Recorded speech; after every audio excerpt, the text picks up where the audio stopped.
Hey everyone, on this episode of Holy Friggin' Smokes That's Good, we'll be making the best coconut rice you've ever had. And on top of that, a toasted coconut fried egg. Aesthetics aside, this recipe is actually incredibly simple. Start off by measuring 1 cup of jasmine rice, and yes, these ratios that are going to follow only work with jasmine rice. Rinse the rice if you care about literally anybody but yourself. Open a can of coconut milk and use half a cup and 3/4 of a cup of water, a pinch of salt, and a tablespoon of sugar. Now you're probably thinking about coconut sticky rice that you've had in the past. This ain't it, chief.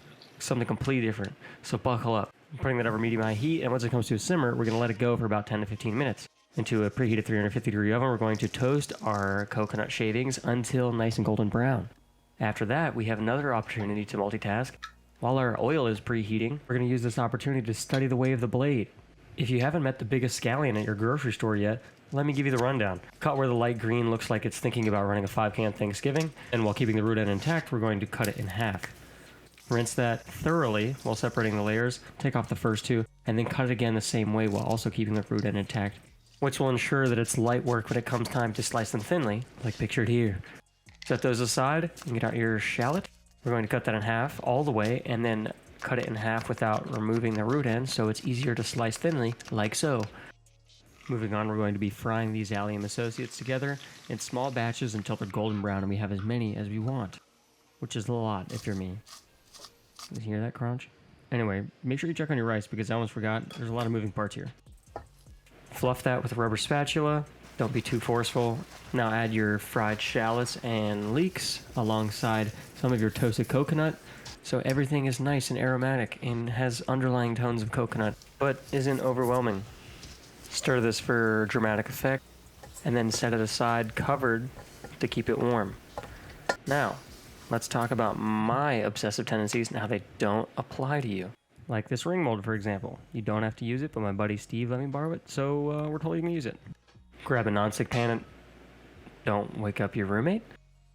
Setting that over medium heat, we're going to heat it up with the ring mold in the pan. Once it's hot, douse it in an uncomfortable amount of avocado oil spray, because if this sticks, we're going to hate ourselves. Now, pay attention because this can be a bit tricky. Using both the spatula and the pan, we're going to move this around after cutting the thicker parts of the whites until it, doesn't slide. Okay, that part, okay, that looks great. Considering this is my second attempt, I'm pretty stoked with how that looks, so we're going to cover the whites while it's still cooking with our toasted coconut shavings. Picking it up off of the stove because you can hear that thing just, okay, alright, don't be dense like me and try and grab with your bare hands. Please use a pair of tongs. Now just sit back and look at the masterpiece you've created. I want you to just look at it. Anyway, moving on, we're going to plate up using the same ring mold to create a nice even layer. You don't have to do this, but I will, because just the kind of guy I am, and I think that you are all getting to know that side of me. Oh, and what's that? You thought you weren't going to have to go to the grocery store and get something really niche? Oh, well, here's some Nam Prik Pao to just completely blow that out of the water. Spread a thin layer of this sweet, spicy chili jam. There's a little Thai hug for this beautifully cooked toasted coconut fried egg. I mean, jeez. Look at this thing. This is egg on rice, but how cool. And for all you absolute legends, here's the fan service you deserve for sticking around to the end, which I will definitely not be mentioning to those who don't care.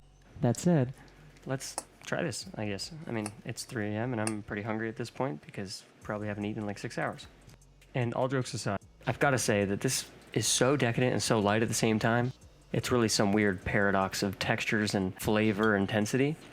But, I mean, this is, God, you're going to eat a lot of it, all right?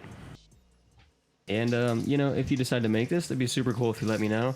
Make sure you do your damn dishes as always. And thanks for sticking around. If you watched the whole video, I like your face. So, make sure you ring that bell. And if you don't know what that means, maybe subscribe around and find out.